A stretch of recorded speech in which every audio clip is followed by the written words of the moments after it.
Hello friends, கருப்பு கவுனியை use பண்ணி இன்றைக்கி தோசை ரெசிபி செய்யலாம்.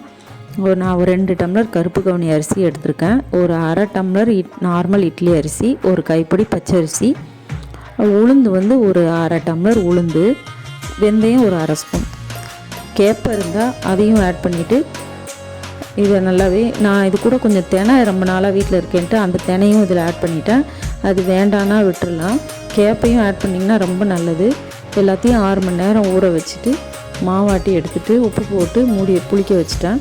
காலையில் நல்லாவே கொஞ்சம் பொங்கி தான் இருந்தது. இந்த ஜில்லுன்னு கிளைமேட்னால லைட்டாக பொங்கி இருந்தது. அது கூட நான் வந்து கேப்பை மாவு ஆட் பண்ணிக்கிட்டேன். எனக்கு கேப்பை இல்லாததுனால தோசை ஊற்றுறப்போ கேப்பை மாவு ஆட் பண்ணிக்கிட்டேன்.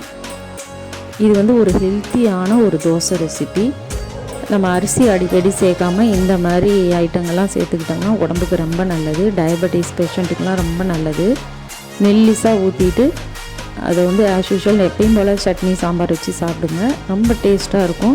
நான் இதுதான் ஃபஸ்ட்டு டைம் ட்ரை பண்ணுறேன். ஹெல்த்தியான ஒரு தோசை.